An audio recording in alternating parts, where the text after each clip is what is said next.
Hey everybody, Ashley Page here. We're delighted that you've joined us on the educational vlog today. We're doing one in response to a lot of very good questions from clients and friends of ours. And the topic today is, are business cycles longer now than they used to be? And what impact does that have on my money? Excellent question. And what we like to say around here is the business cycles that we are in now in the more modern era are not your father's business cycle that you saw back in the 1970s and early 1980s. Sort of the typical standard of that was like 5 to 7 years long. You would have up, down, there was much more amplitude in it. But the question that has come to us is, why is that the way that it is now as opposed to the business cycle that we used to remember, which was tighter and more volatile? Great question, and the answer to that is in the cost structure. If you look at business cycles back in the 70s and 1980s, there were two things that were missing then that we have now.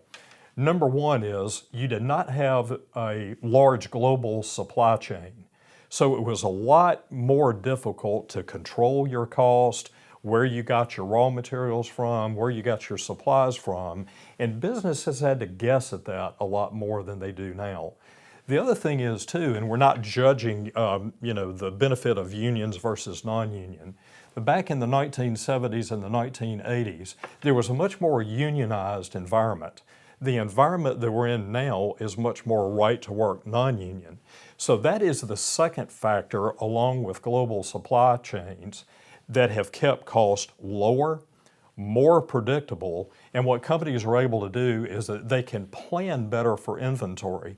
So the way business cycles used to work is they were tighter from about 5 to 7 years in, and they were much more volatile in these swings because it was much more difficult for business to plan.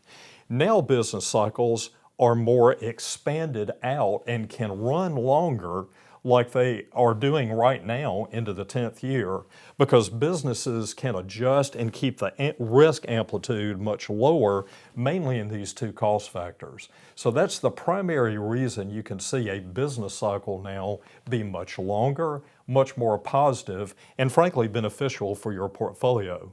So that's the one thing we look at in business cycles. The other type of cycle that we want to educate you on a little bit is what's called the financial cycle. The financial cycle is different from the business cycle in two fundamental ways. The financial cycle in the United States and markets is much longer, anywhere from 13 to 18 years long. So you can have 2, 3, 4 business cycles inside of the financial cycle. But opposed to the business cycle that a lot of people focus on, the financial cycle is driven by more things like level of consumer debt, level of housing debt, level of student debt like we see now.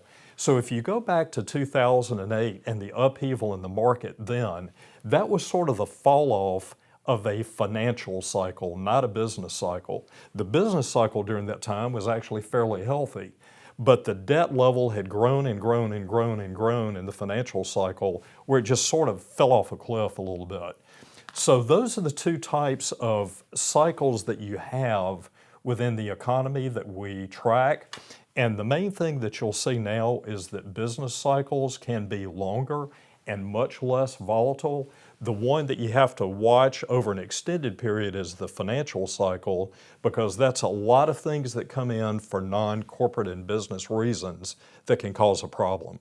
Here at 5 Plan Partners, we carefully track both as to where we are, but we appreciate the question on that because the reason that we're in much more of this expansion is that the takeaway is business cycles now are much tamer than they used to be, where the financial cycles are much more volatile and can cause the 2008. So we hope this has been helpful. If you have further questions about it, we love to hear from you. Feel free to call in and talk to Greg, myself, Bobby, Adam, or Trey on the portfolio team about it. Or if you want to send us a message, you can do that through any social media way. We're delighted to hear from you in any format, and we'll look forward to talking to you soon. Thanks.